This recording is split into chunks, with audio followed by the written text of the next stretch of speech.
because it is sometimes challenging, especially in the corporate area, to make sure that companies understand that it's not what a company can do for an autistic person, it's what an autistic person can do for that company. Tony Hernandez Pumarejo, writer and author, professional and motivational speaker, TV presenter, life coach, an international ambassador for autism and mental health. He is proud to invite you to his podcast, My Time, with Tony Hernandez Pumarejo.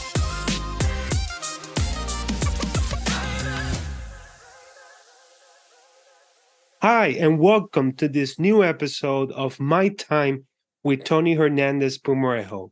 And this is your host, Tony Hernandez Pumarejo. If you don't know who I am, or if you've never heard about my work, and this is your first time that you're tuning in, either by, watching me or listening to me, I first just wanted to say welcome. Welcome to my podcast. It means a lot to me that you're taking time away from your daily life to take a few minutes, 30 up to an hour, depending on the interview, to listen to what I had to say, to listen to the interviews, the people that I want to bring to the podcast, and more important, to listen to the different stories which may have an impact in your life. I don't know who you are, where you come from, but whenever you are, whoever you are in this world, I just wanted to say thank you for tuning in to this podcast, My Time with Tony Hernandez Pumarejo. This podcast was, launched about a year ago, and we're relaunching it and making it better than ever before. We have new background, microphone, camera, lights, and we have new guests, and what all for the same purpose, to talk about topics and issues that impact our community and to showcase and highlight the stories of different people from all walks of life.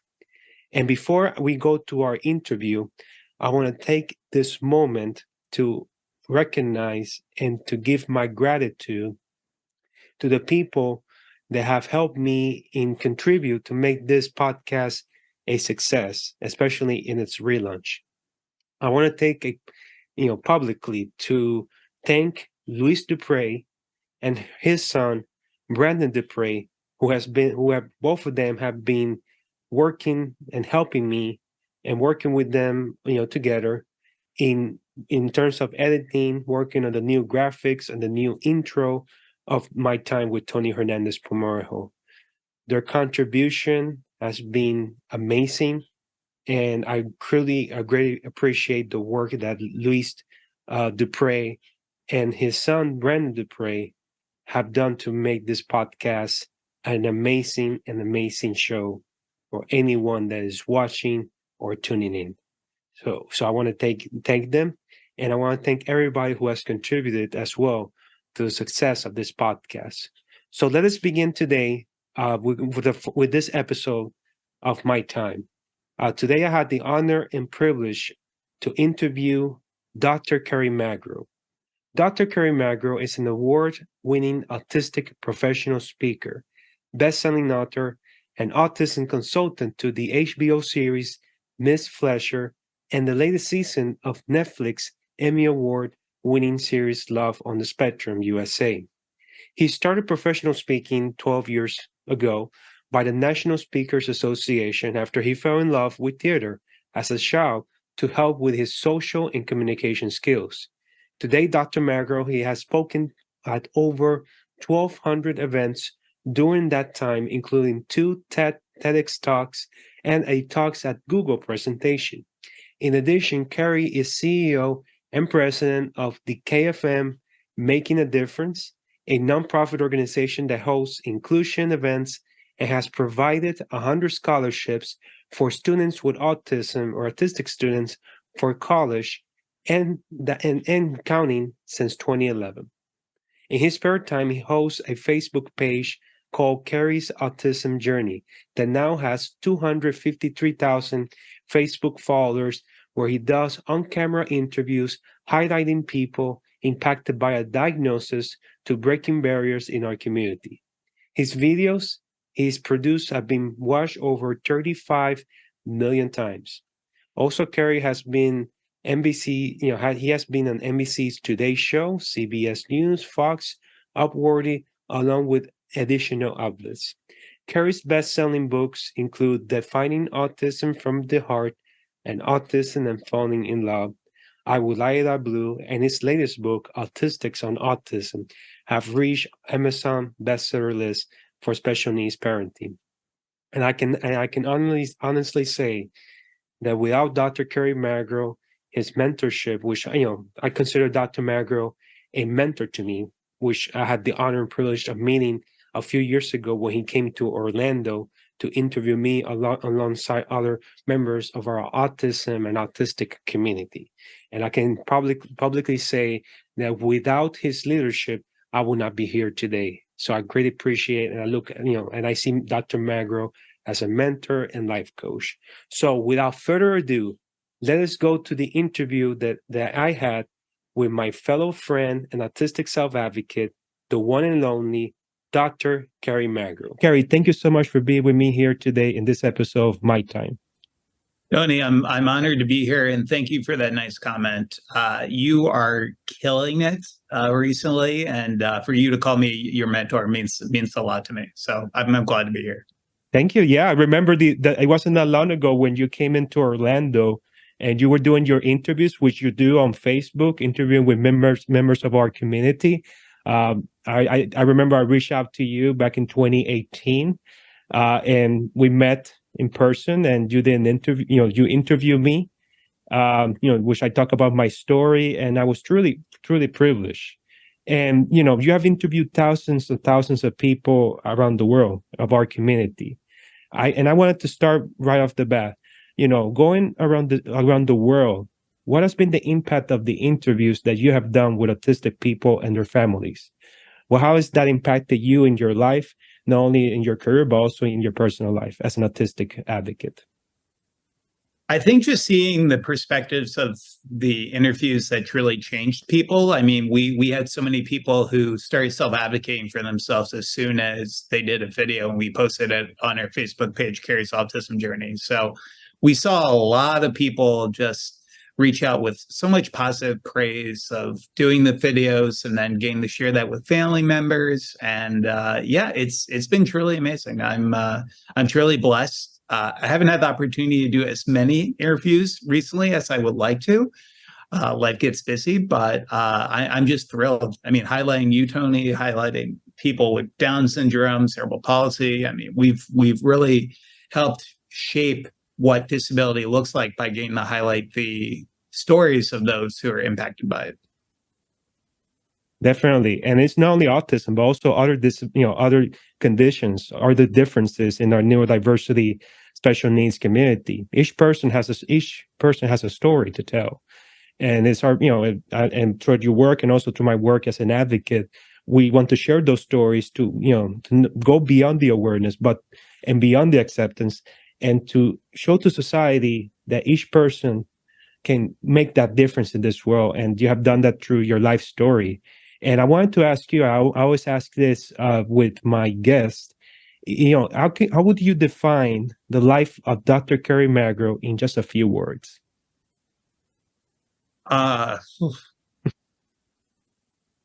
Ongoing. I feel like as human beings, we're always trying to learn. And I feel like if it wasn't for that kind of self-motivation and passion, I don't know, I would not be speaking to you today as part of this podcast. It's ongoing, and I feel like I'm not chasing perfection, but I try every day to find my life and my journey in the way that I best see it every single day. So it's been quite the journey. So if I had to define my life up to this point, it's just ongoing story. Definitely. And then let's talk about your life story, Kerry. At what age were you diagnosed autistic? Sure. So I was diagnosed with autism when I was 4.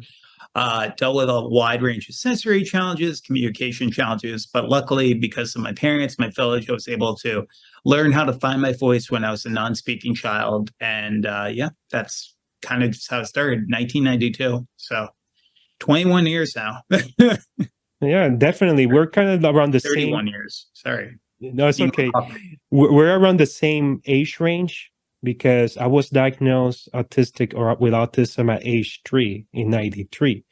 And this is the early 90s. And as you know, there was not much information about autism or special needs, awareness, and advocacy as we see today. I think we can probably say, we more likely can say, is that there were a lot of ignorance, and people with autism or any other disability or special condition were seen more of a burden or completely stereotype in society and cast aside. That was the vision out, early 90s and before. And obviously, this one, I was diagnosed at 93. 94 came the DSM-4. And remember that which came with the definitions of autism, Asperger's, and the other one that I always forget, which is the PD. I always forget that. PDNOS, yep. Which in fact, you were diagnosed with that one. Is that correct? Yep. Okay. And it's part of the, that journey that we were, going through all these challenges and, and going more in deep into this, Kerry, if you can tell us a little bit about how was your childhood growing up, if you had any hobbies, what was your experiences in school? They were very hit and miss. I went to a private school for kids with learning disabilities for most of my adolescence, but it took a long road towards finding the supports that could help me thrive. I went to 5 different public schools within the first 4 years I was in school and grade school, and that was really, really tough. Dealt with a lot of transition issues, dealt with a lot of bullying, dealt with a lot of emotional challenges. But like Temple, who will be on your show, says, interests and talents can turn into careers. I was able to work with my teachers to find what my interests were, and that paved my middle school and high school academic journey. Definitely. And in terms of one of the challenges, and I think, because, autism is a spectrum. Some right. Parents can see us talking, but there's a reality that there's autistic that are nonverbal. And sometimes I don't like to get much into the functioning label. I focus more on needs. Each autistic person has, the challenges and needs. And we're different, like Dr. Stephen Shore says. If you meet one person with autism or autistic, you meet one autistic person. And there's more than 70 million of us reported diagnosed. And I say diagnosed because, as you know, there's more than that, in this world. But, as you were growing up, how difficult was for you to make friends or to make connections with others, both friendships and even dating relationships as you were growing up? Yeah, it was tough. I didn't have my first real friend until I was about 14. And it was really, really challenging to find people who shared similar interests to me, because I had sensory challenges. So I would stim, which for people watching at home, rubbing my hands together, and people would always think I was weird because of that. So it wasn't until I really got comfortable with a few people that friendships became something that made sense to me. And then later on, relationships. 18, I did not know how to talk to women. I still probably don't know how to talk to women. You can ask my girlfriend about that. Same here. I'm with you. Yeah, but it was a long road towards building social skills when the schools really didn't do that much. A lot of it was just very academic based, but not really focused on helping me find those connections and find meaningful friendships. So, but luckily, my parents were some of my biggest supports. They got me peer-to-peer support but with play dates to kind of get me out of my shell. And that really helped tremendously during my journey. And then also finding interests and trying to find other people with those similar interests. And it's very important that you mentioned that, because social relationship is, in regards to dating, is one of the biggest challenges that we face as autistic people. And, I had to say that. That's an area I wish, some people may say, oh, you're successful. They see the outside. I'm assuming the same thing that happened with you. Yeah. But a lot of times they don't see the behind the scenes, the background. They don't see the struggles that we go through, the struggles that I go through in relationships, in dating, which I still going through this day. In my case, anxiety, which is a challenge that we face, a lot of autistics face in this community. Something that I had to deal with because they see what is in the screen, in the social media post, in the video. I'm assuming this has been the same with you. And it's very important to realize that each autistic person, sure, some may have reached a more functional level or more independence, but doesn't mean that we're completely out. Autism is part of our lives. What do you think? Yeah, I agree. I think it is one of the biggest challenges. I mean, it is a spectrum. So, I mean, I know people to this day who are great at the social end, but aren't great at the sensory end. So we have to be mindful of that. But it definitely is one of the bigger challenges I see across the board. And it's something we need to address, not only in our schools, but as we know in the autism community, people with autism don't age out of having autism. And there are a lot of autistic adults who also don't have the social skills training and aren't able to really find those connections. So it's important upon all of us. I like to say that we need to advocate to provide reliable autism resources across the lifespan for our entire community. Definitely. And we talk about, advocacy, to advocate. But a lot of times, I feel like, I think we need to talk about how to advocate from us as autistic individuals, how parents can advocate for their children throughout the lifespan, other professionals in the community. How would you define for a public that may not be people that may not be familiar with autism advocacy or autism advocate? How would you define that? How would you define autism advocacy? Autism advocacy is a spectrum, but autism advocacy is about looking and proactively finding ways of using not only your voice, but the voice of others to help make meaningful change within the autism community. I feel like there's so many ways people can advocate, whether it's posting on social media about legislation that they see in their local communities, going and having conversations with their senators, their local legislators about their own journeys and why talking about the autism community is important. There's so many great ways of advocating, and I feel like that would be the way I would define autism advocacy. Excellent. I like that. And it's very important to know. So that way, all of us, each of us have a role in this community. And it's very important to be able to achieve the mission that all of us aspire, which is a better quality of life for every autistic individual and their families in this world. And, I really respect your work. And I'm proud to say that without you and your mentorship and your leadership and your life coaching, I would not be here. And, and again, I'm very grateful for that, Dr. Magro. Tell us a little bit about you now, you as an adult growing up. Do you face any challenges in regards to employment or, starting your own business that you'd like to share with the public? Yeah, employment-wise, it was always interesting when anyone ever asked me this question, because I've been self-employed. I'm a full-time professional speaker, and I talk about diversity, equity, and inclusion with a lot of different companies, especially around neurodiversity in the workplace. So I haven't really seen a employment environment for just a little over 7 years now. And I feel for so many of the kids I work with and young adults I work with, because it is sometimes challenging, especially in the corporate area, to make sure that companies understand that it's not what a company can do for an autistic person, it's what an autistic person can do for that company. And sometimes we need to change that narrative. So I had some challenges. Disclosing my diagnosis was one of the big challenges when I was just starting off. But once I got more comfortable in my own skin, I started self-advocating for myself more. I started researching groups who hired people who are autistic.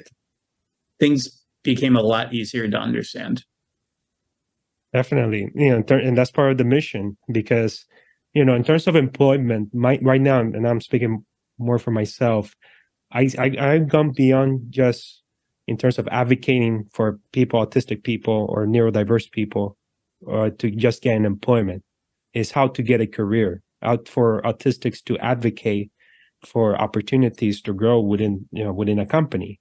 A lot of times there's not much talk about that in terms of the benefits package, for example, which is very important. Health insurance, financial planning, not just simply just getting a job, but how to give autistic individuals the support in terms of making the choices in regards to benefits, for example, right? In regards to their job. And I know you've done this through your speaking engagements. And also a lot of concern, obviously, as you know, sometimes there's a lot of concern in regards to autistic individuals that receive, for example, government benefits, let's say, Social Security. And they're concerned if they get a job, they have to keep in mind, they're concerned that they're going to lose Social Security. They're going to lose their benefits. I mean, there's some, challenges that impact in regards to employment and career. What do you think what else needs to be done in regards to address those challenges? It's a lot. First, we need to discuss with our company's human resource departments about ethical practices of hiring people who are autistic, understanding the ROI benefits that accompany that, understanding employment compensation, understanding 504 compliance or 503 compliance, and understanding that people are more likely to patronize with companies that hire people with disabilities. It's been a proven fact for ages now.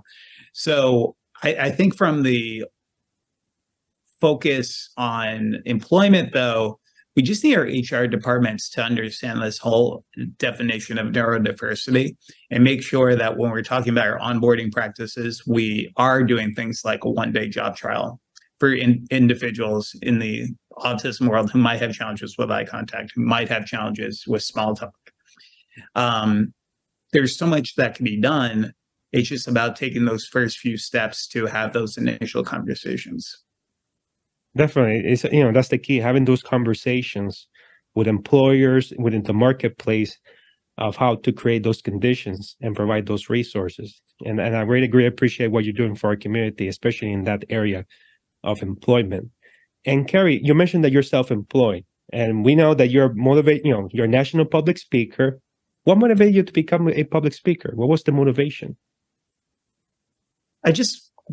I've been a disability advocate since I was 19, when I was a freshman in college. And the idea of advocating to support others who didn't have a voice and to give back to a community that already given me so much became something when I was looking at master's programs to continue my education. I realized that people were making full-time careers in public speaking. And I kind of just jumped in head first, learned as much as I could, got a scholarship to pursue my master's, and haven't looked back. And being one of the only professionally certified public speakers who's openly autistic in the country, it's given me the incredible opportunity to discuss the speaker bureaus as well, the idea of hiring more autistic and neurodivergent people. And no, and that's very important because, and I know you receive it through your work, and I also receive it through my work as well. And I can include myself in it because I'm inspired to become more of a, expand my brand as a speaker, motivational professional speaker in my, as well. But, what would you say, Kerry, to an autistic person that is watching this podcast, who is not sure or doesn't know where to go or how to share his story, more than becoming just a motivational public speaker, but to share his story with the world? Based on your life experience up to this point, if you have an autistic person watching or listening to this podcast, what would you say to him or to her in terms, if he or she wants to become a speaker and share his story with the world? What advice or tip would you have for them? Yeah, and Tony, this is advice I've shared with you in the past. The idea of writing a blog, being able to write about your perspectives of growing up with autism, to discuss topics that are passionate to you in the autism community. And then a little later down the line, once you have that website, you have that blog, then start reaching out to people, researching, looking at organizations that have speakers come in, whether it's a breakout, and then just start small, start volunteer to speak for like 5 minutes. about your life's journey, and then just take it very slow and find your niche. That's the most important thing. It's like my niche it started out being early intervention, and then it went to employment. You have to find what you're an expert in, and then talk about that topic as much as you can, and realize it's a journey. It's not overnight where you're going to just land like 20 speaking engagements right off the bat. It's going to take some time, but it's been really fulfilling just for my own personal journey of doing this part-time and then now making this a full-time career. No, well said. And you mentioned something very important, because it's not just autism, but there's the niche. What is the area that you're most specialized? I think it's different for all of us.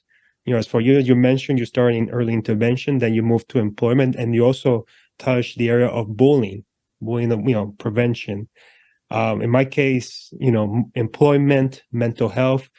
So, I think that's the key, because, starting with your niche is the best way to do it. And I know I just wanted to comment that, I just found, I sent like letters the other day to more than 400 organizations, autism special needs organizations, around the world.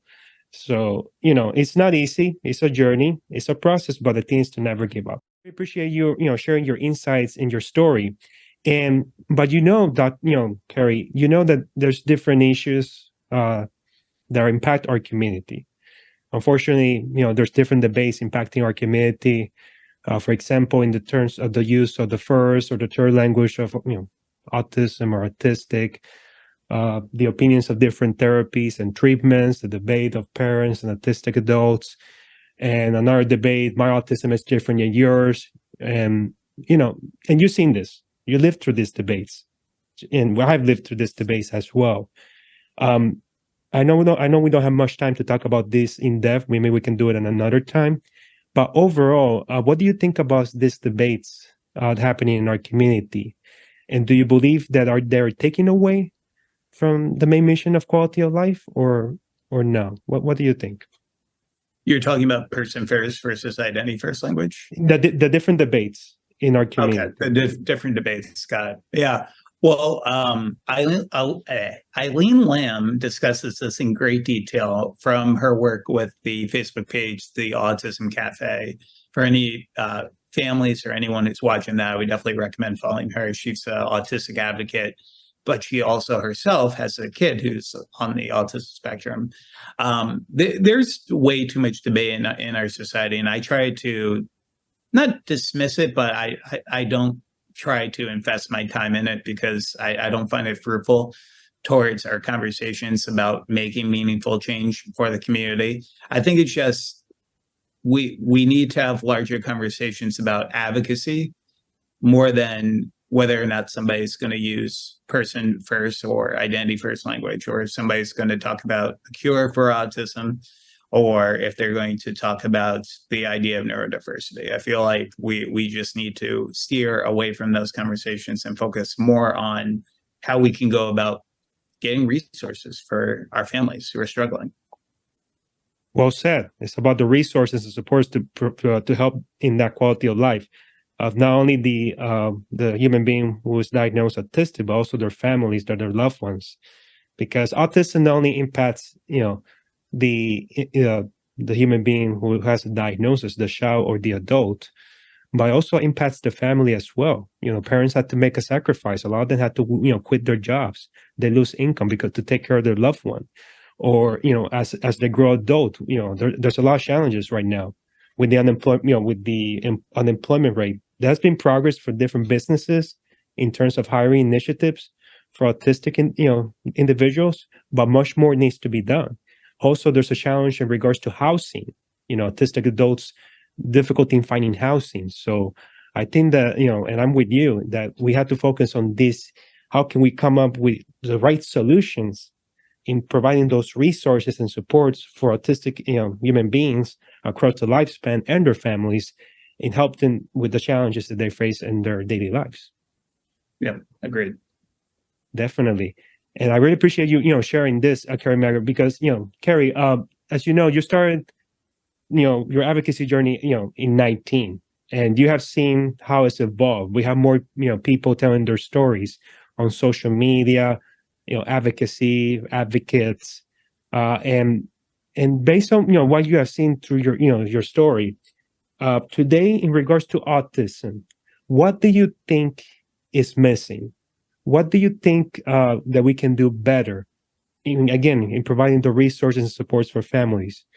Do you think that there's some topics that perhaps we should talk more in our community? If you can please provide us a little bit of insight in regards to that. Yeah, it's hard because every area is different, but like the idea of talking about therapies like occupational, physical, speech, there's so many different therapies we should have larger conversations about and how they could potentially help an autistic individual. We should always talk about early detection, that you can diagnose autism as early as 18 months.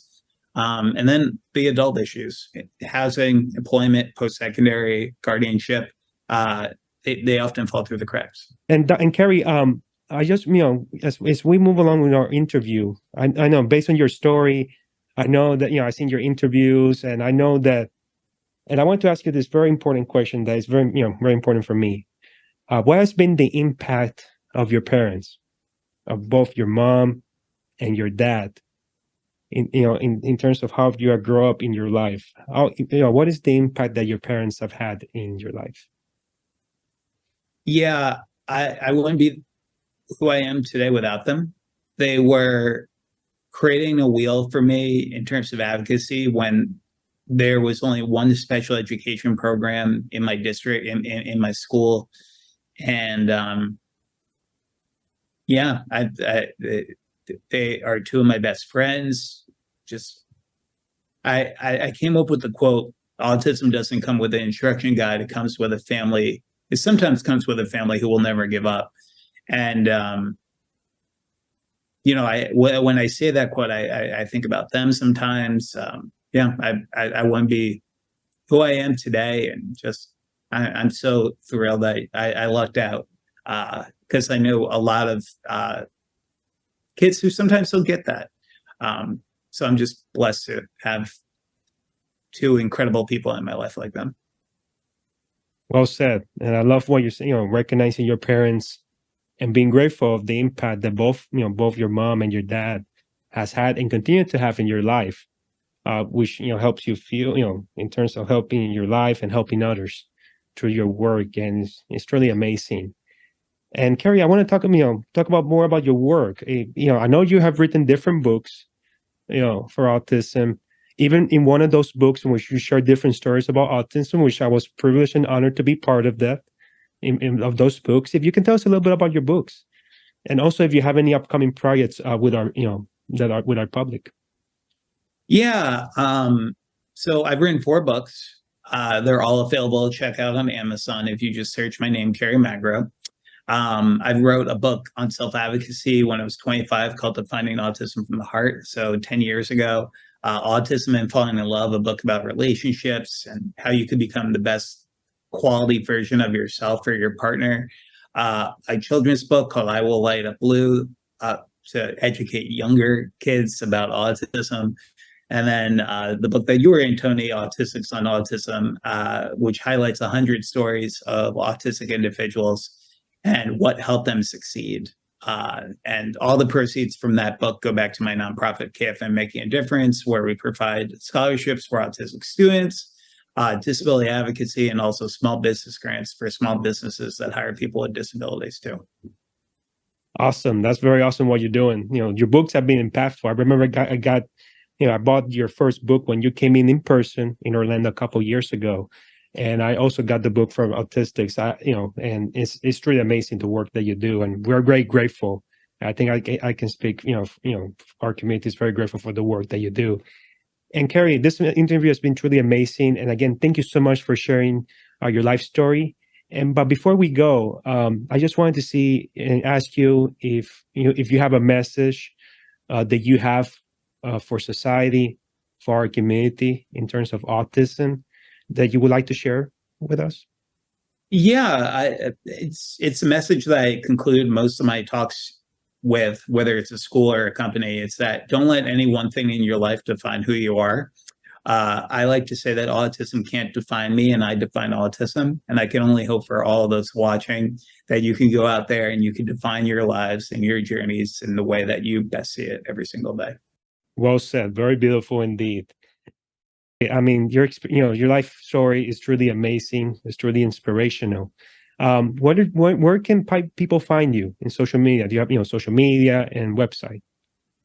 Yeah, so people can contact me on my website, kerrymagro.com. That's where I have my speaker forum. If you know of a school or a company that needs a speaker for professional development, definitely reach out. It's actually right behind me, kerrymagro.com.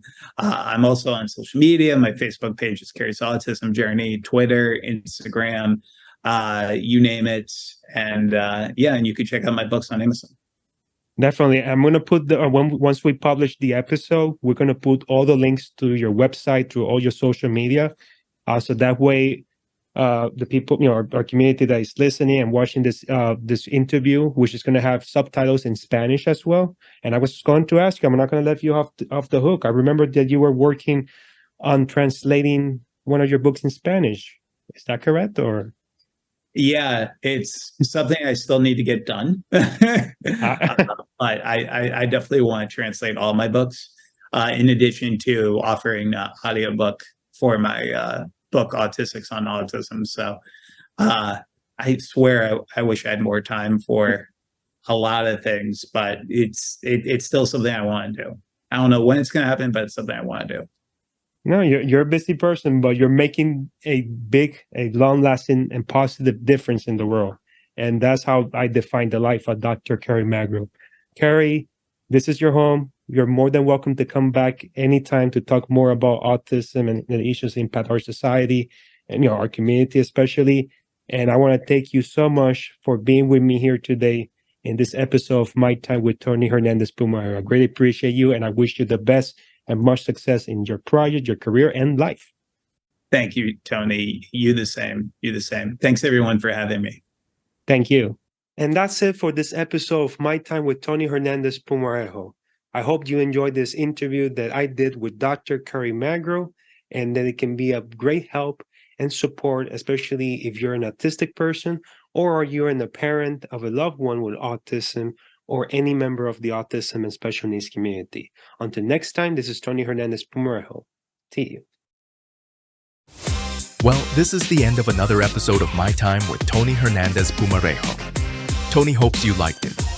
If you'd like to learn more about the work Tony does, subscribe to him on his social media platforms, Facebook, Instagram, YouTube, Twitter, which is now X, and his LinkedIn page.